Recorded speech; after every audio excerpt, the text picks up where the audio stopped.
Righto, let's now turn our attention to two teams that played off in a grand final last year and now find themselves winless after 2 weeks.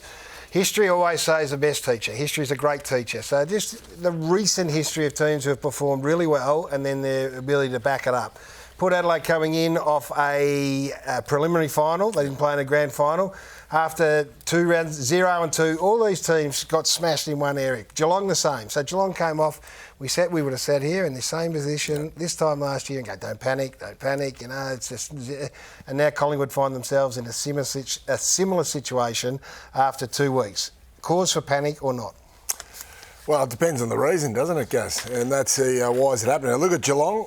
Most of their defenders were injured at the start of last year, so you can come up with excuses and reasons and all that sort of stuff. For me, it's the culmination of several things. Partly the two opposition they played, probably the two best teams in the competition at the moment. Yeah, that helps. But if you want to start defensively, some of these defensive turnovers have been not what we've seen in the past. Port, 59 points a game from turnover in their first 2 weeks post that prelim. 70 points Geelong post those Premiership, and 65 points Collingwood this year.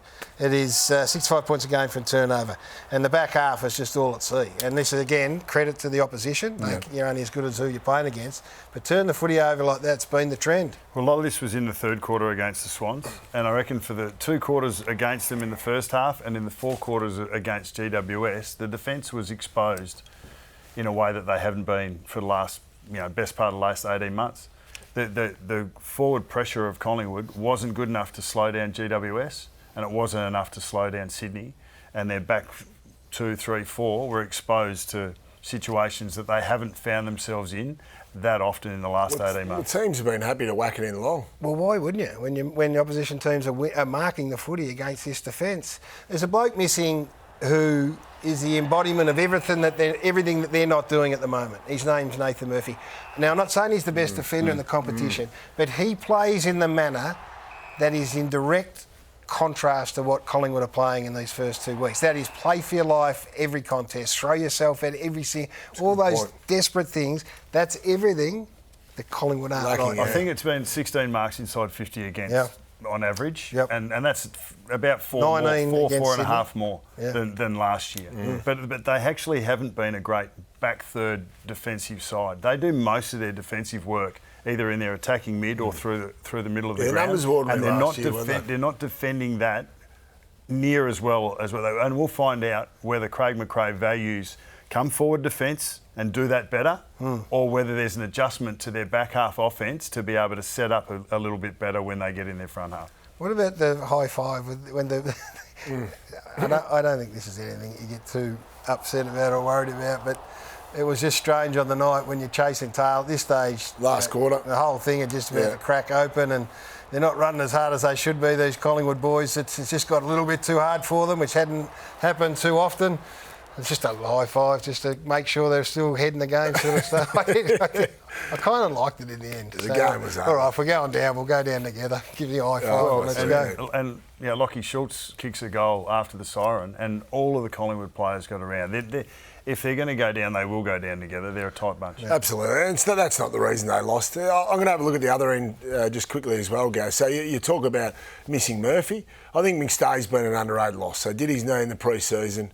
He draws the ball really well. If he wasn't playing against GWS, they don't win that prelim final. They obviously don't go on to win the Premiership. So just have a look at some of the work. So they've looked clunky going forward, and so the chemistry and the connection hasn't been great at all. So they need to get better with their method. So this is an easy one. Just come back at the kicker and allows McCreery to run into an open goal, or at least leave the goal square open. So, just the clunkiness of that. Have a look at this. Mason Cox down the line.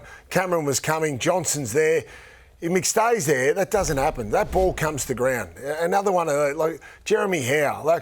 You can't just whack away here and land the ball at 40, 50 metres out. I'm not saying there's no care, but you've got to use up your numbers. Spread the defence. They're obviously well set up. that's just turnover central. That's a really damaging spot to turn over, Bucks. Well, the good teams, when they're playing well, make everything look easy. Collingwood are making things look hard at the moment, which is not what we're used to. Like Johnson getting off the line, one of the main things as a key forward is you've got to help navigate your team around the field and draw the ball to the correct positions. At the moment, they've got a lot of forwards that are leading types. Mychek's more of a leading type.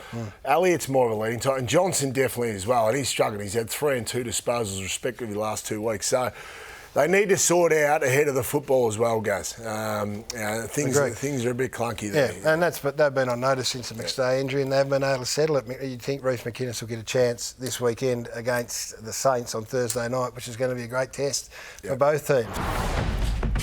When you're the reigning premier, the scrutiny is always intense. It's doubly intense when the reigning premier's Collingwood. Oh, I think it'll be a tough review. This one. Just getting too much wrong. That man right there, as well as all their leaders, have got a lot to think about. Right now, everything's clunky.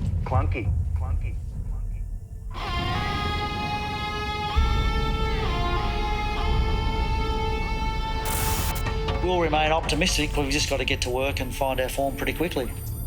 We've got to get back to being that team, having trust in the system. It's the only way through. Process and system. We've been 0 and 2 before and made top 4. It's a long way away.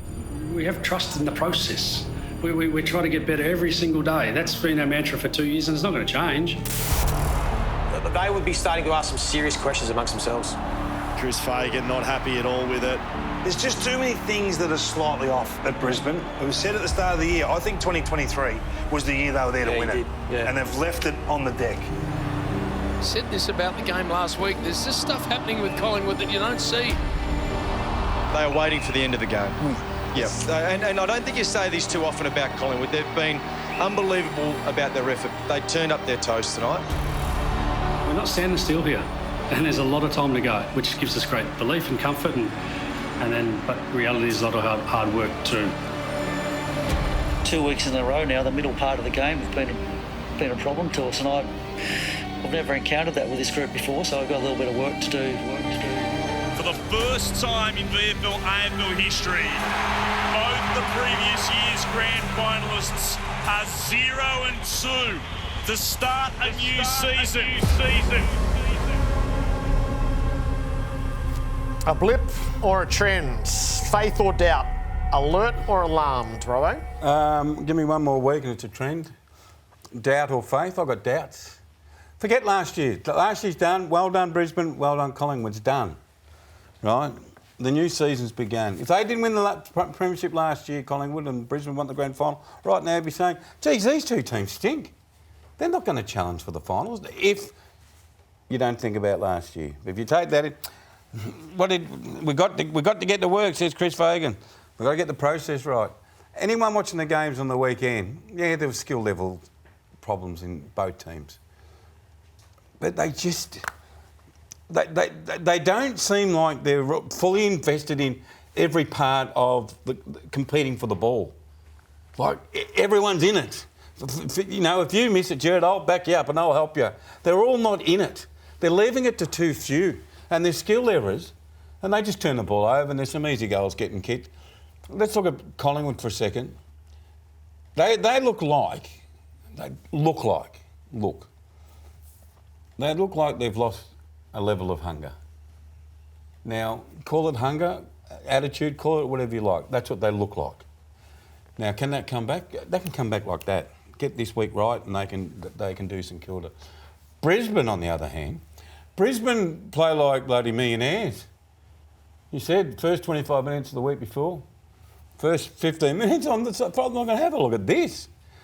I was talking to Bucks about this last week, and I used it in the tackle today.